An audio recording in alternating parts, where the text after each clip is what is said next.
It's another new video from us, but the same old Chelsea. Welcome to yet another episode of Naija Football Talk. If you're wondering why I'm laughing, it's because a certain guy to my right hand side is already shaking about how this Introduce yourself already. is shaking. What you say? Introduce yourself. He's shaking first. about how this episode is going to go. But let's move on to him. Bolo, how are you doing? Good to have you here once again. Well, as a human being, I'm fine, but as a football man, I'm broken. I can see your haircut looking all fresh, prepared for what is to come. Nice one, bro. And to my left-hand side, you can see him shining, an OG member here of Naija Football Talk. If you are wondering why he's looking so good, it's because Arsenal, we keep on doing what we know how to do best. Good to have you on here. Thanks, bro. Thanks. Up Gunners. So straight down to it, it was another exciting weekend of football action at the weekend. But I mean, we know some certain things that are like constant. Human beings, we must take in oxygen. Chelsea must lose, and certain things like that. But we'll come to that later. Let's go on to the basics and the most interesting talking point, starting with the Premier League.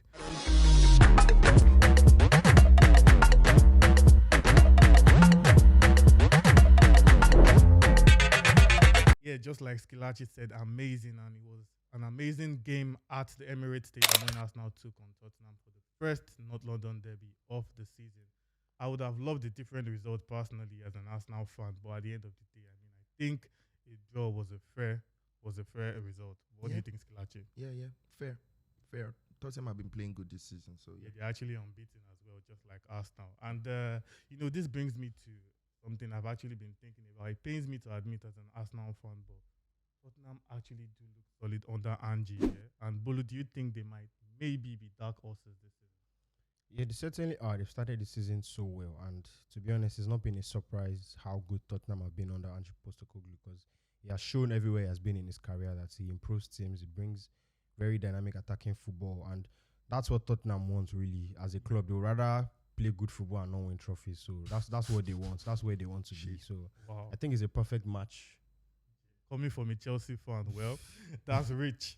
But yes, Skilachi, quick one here. Mikel Arteta made some. I don't even want to start with this guy right now, but come on, he made some questionable decisions and some changes to his lineup. And as an Arsenal fan, what do you think about these changes he made? First of all, we have Raya starting in goal. We have Edin Nketiah and Gabriel Jesus starting together. And how did that look for you?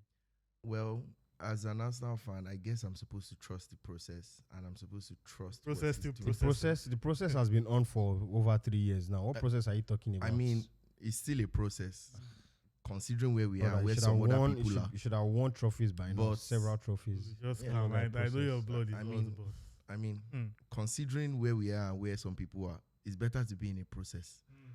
You've been in a process for 3 years. Also, what kind of food gets cooked for 3 years? That's bad food, please. Okay.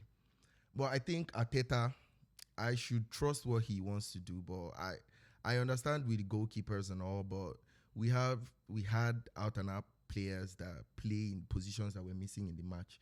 So from my perspective, I'm a novice. I could have questioned how he started and the changes he made, but trusting the process. And let's go to City one more time. I mean, they did what they know how to do best. No one will find it as a surprise that they beat Nottingham Forest 2-0. But what was surprising in the game is the fact that it was a tale of two halves. City were completely dominant in the first half. Then Rodri got a red card, and the game took a different turn.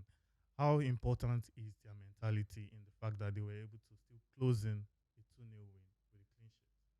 I mean, I think their mentality is the biggest thing right now, because since winning the Champions League and the treble, it has proved to each and every one of those Man City players that there's nothing they can't do if they're on the pitch. So I think that's what showed in that Nottingham Forest game. Even though Nottingham Forest seemed like they had the chance to, take the game, it wasn't going to happen. Not especially coming off the hot form of, everything that is going on with Man City. Yeah, and but speaking about another dark horse, Brighton won yet again, even though they had to come from behind to win. And they have now won 5 out of their first 6 games of the season. And the only time another side that was not a so-called Big Six side did that was Charlton in 2005. Are they also potential dark horses this season? Certainly, they are. They surprised everyone with finishing in Europa League spots last season. So obviously, they would want to improve on that this season. I don't. I'm not sure if they would make top four, but they're definitely contenders for European places this season. Definitely an Europa League place. So, and just a quick one, Skulachi here. Liverpool and City look like they are the early breakaway side so far. Can you see this being another two-man title race, or is it too early to say that? It's not too early to say, but it's never going to be a two-man title race because Arsenal is obviously in the What title about race. Chelsea? Uh, What about Chelsea? I mean, it's a title race on that end. Okay, from Yeah, but I mean, from if you are back, talking from about back. Title race that you are From going to the back. lose. I mean, if you are talking about the real In the title title race, race, The they're real going to title, lose. where Yeah. others are running front, they are Yeah, going back. you know, so back. Okay, so We'll for see at the end of the what are your season. thoughts on the title We'll race? see. And please don't We'll see mention. how many trophies Don't both mention teams Chelsea. win at the end of the Just season. don't mention Chelsea. But what are your thoughts on the title race? Is it a Liverpool or City thing, or will more sides join them as well? I As of mean- now, I think City and Liverpool are definitely always in it. They will definitely be in it. Arsenal are trying to be at that level. So obviously, you're trying to be. You're not at that We level are not yet. trying. We are You've at not the- we are won. at You've the not won level. anything But yet. go on, You've go not on. won any Premier League. So you're not at the level of City and Enjoy. Liverpool currently. So yeah, you're trying to get to that level where you're a contender every automatic contender every season. But definitely the top two plus Arsenal. I mean, the expected two plus Arsenal. They'll be dead thereabouts for sure. And I can't wait to see how far the title race goes. How how it swings over the season. Who drops from? Who picks from? Players. I mean, who loses players to injury and Yeah, all that. It's going to be those very fine exciting. margins. Those fine margins, yeah. And Champions League football, Europa League football in between that. It's going to be very nice to see how they survive. Yeah, like I said, it's going to be very nice indeed. We've been talking about the title for so long, but now let's move on to the place that really concerns this man to my right hand side, where your level really is. Yeah. Chelsea struggle so far. 5.5 XG, 101 touches in the opposition box, 45 shots, 12 shots on target, 0 goals scored in the month of September. What exactly is wrong with Chelsea? We'll be right back as we go into the Chelsea discussion on set.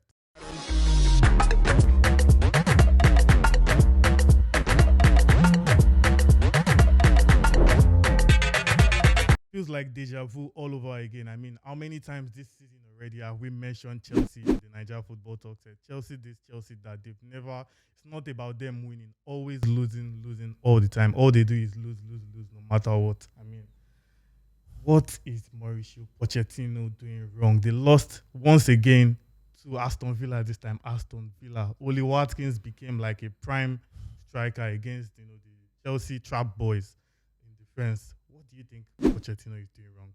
Just to ask you frankly. I think what he's doing wrong is Chelsea FC. That's all. Wow. It's Chelsea. So it is not a Pochettino problem. It is just Chelsea. No, I mean, no, Chelsea have been like this since last season when they stole. They thought it was Brighton's coach when they employed Graham Potter, and they thought it was Brighton's defensive midfielder when they, and now they think it's Tottenham's former coach. So it's just Chelsea. It's not really Pochettino. And yeah, Bolu, yeah, it's when they say in Nigerian terms, money meets road. Yeah, that's like the case of Chelsea right now. But I mean, I would actually wish Arsenal had the spending power of Chelsea. I know. But now right? let's take a look at Chelsea now. You've signed how many 100 million plus players? The most active side in terms of signings in the past 1 year. Now, is it a case of Pochettino trying to build a long-term system, or do you think Chelsea have simply signed wrongly? I wouldn't really give Pochettino too much blame on that because he didn't sign most of the players. It's been So who signed them? it's been a club effort to build a new squad, basically a new squad from scratch. I don't agree with having to rip everything apart and then plant a new team entirely. I don't agree with that. You should do it. You should go about it slowly.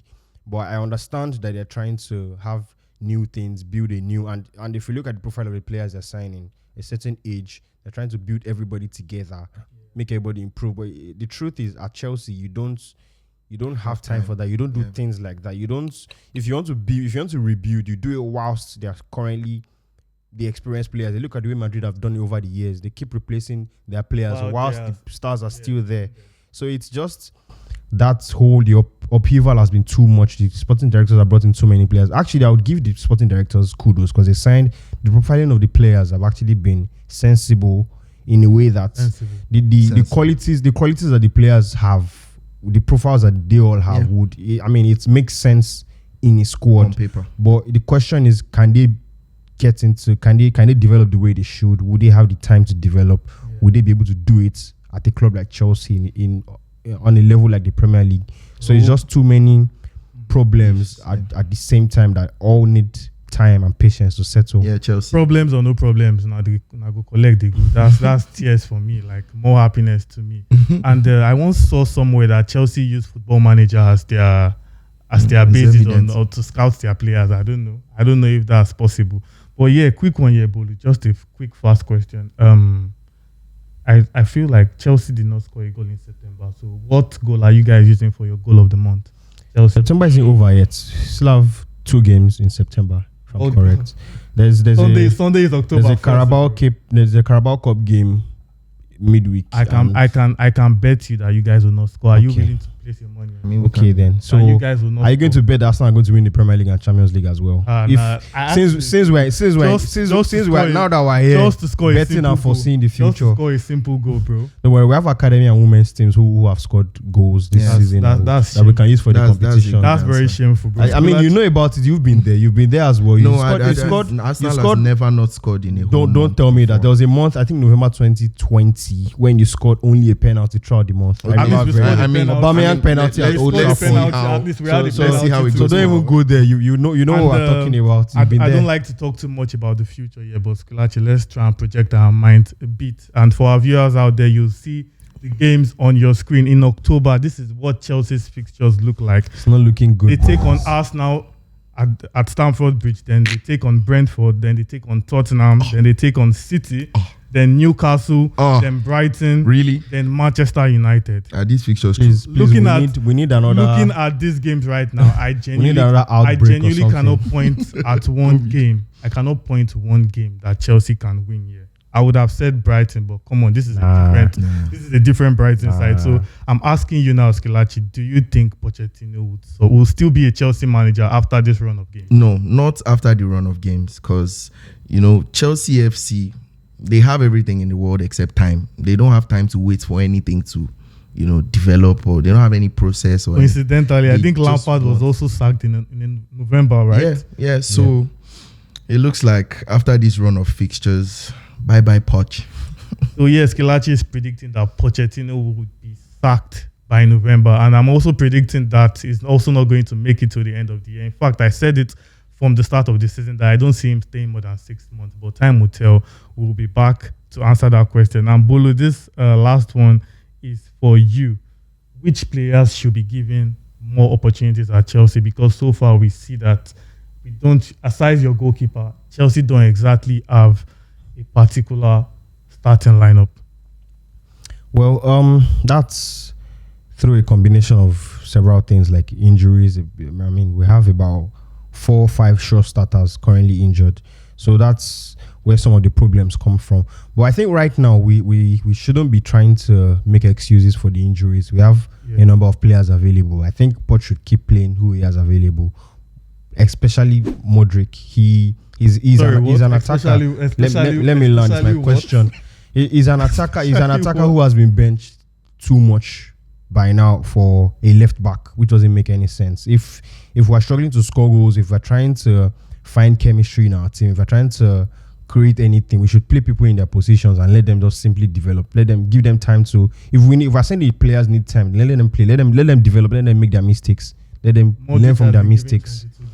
He wasn't always starting. He started about 8 or 9 of those. Doesn't mean. It does mean a lot for an attacker. You coming to a new league, you definitely need the playing time. I mean, you need the space. Came in and he has scored already. Let me take your mind back to when Arsenal signed Martinelli. Martinelli came as a rough diamond straight from the Brazilian league. He was a child.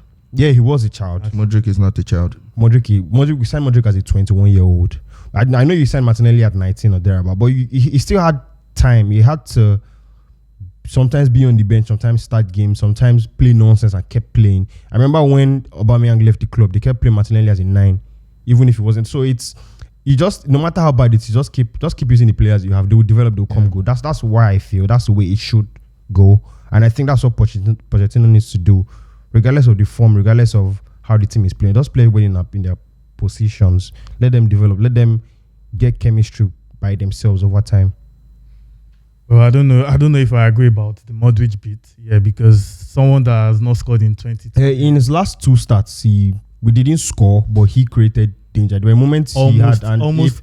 I feel like if you, as an attacker like he is, and the kind of the way he plays, if he does need consistency of games, if you give Modric 5 starts, 5 consecutive 90 minutes, he will definitely do something. He's that kind of player where Are you sure? he doesn't. Yeah, I do think so. I think he does need that continuity. He will make mistakes, yes. He will frustrate us. He will miss chances, yes. But he does need the continuity. He will come good eventually.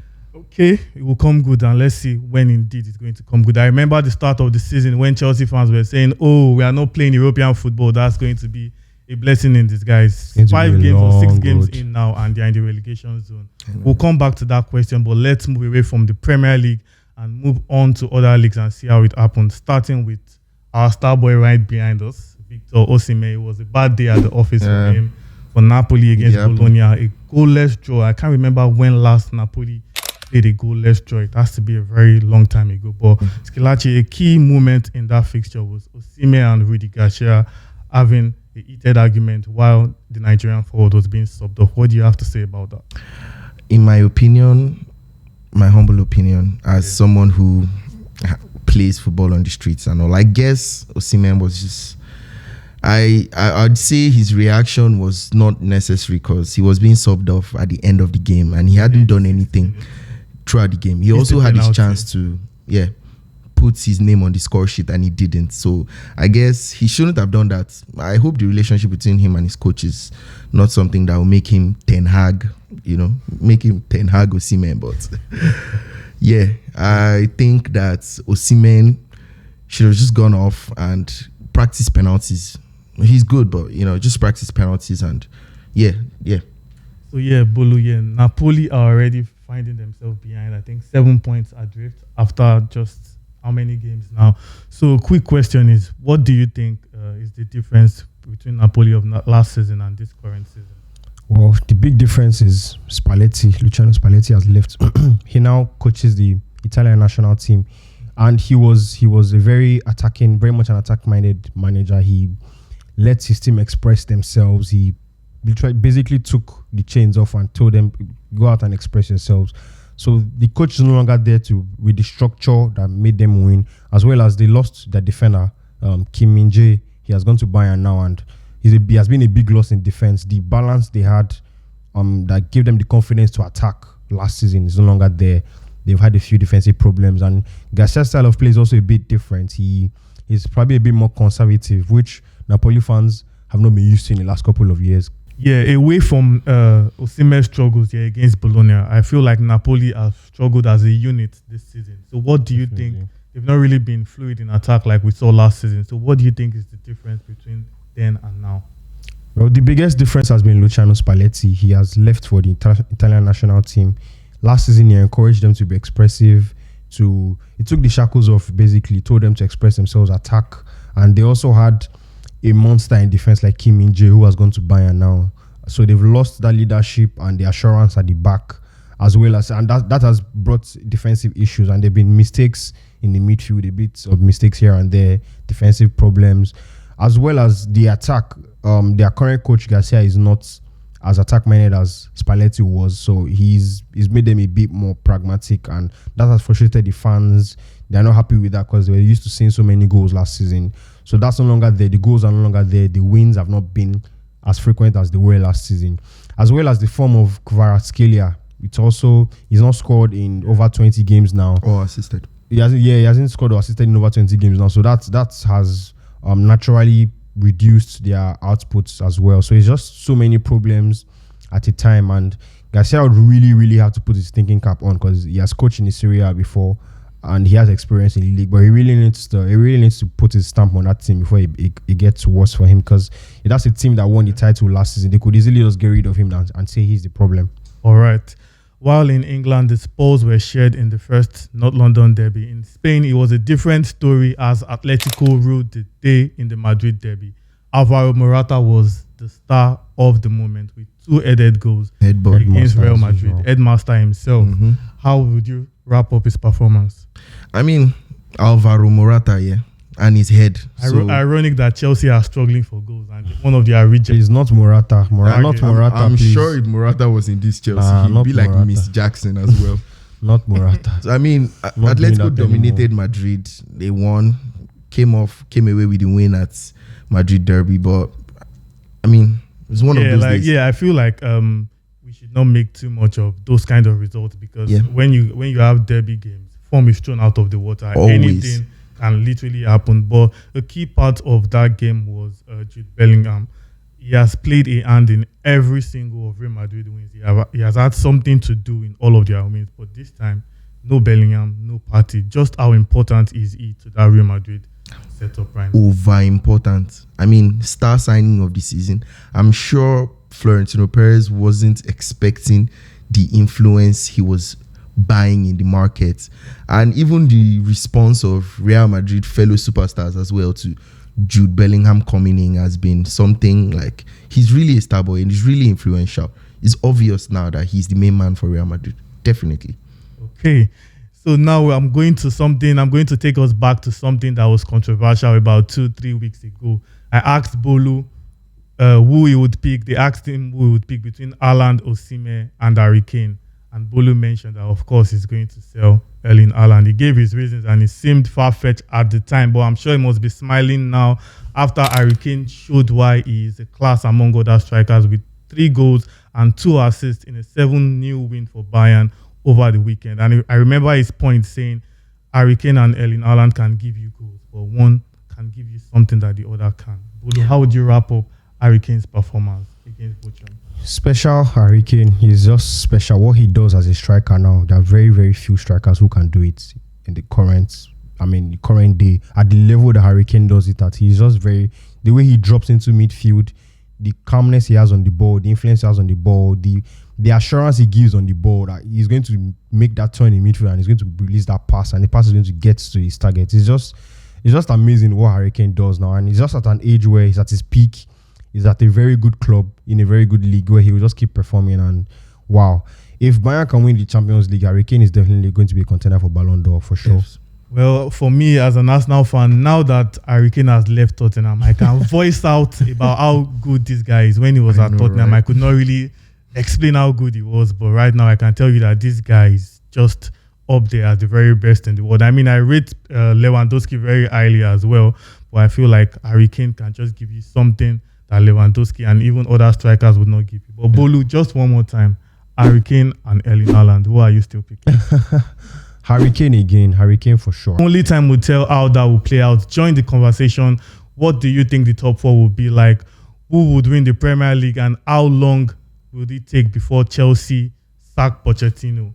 We'll see how that plays out. And don't forget, most importantly, like, share, and subscribe. If you like and share and subscribe to this video, your team will obviously win their next game. So if you're looking for I like and share every week. What's happening to my team? Chelsea are excluded from this league. Chelsea fans, are you saying Chelsea fans? It doesn't apply to Chelsea. Please, Chelsea fans, click more. Maybe we'll win this time. So yeah, that's all we have from us at Naija Football Talk. Until you come your way next time, stay cool.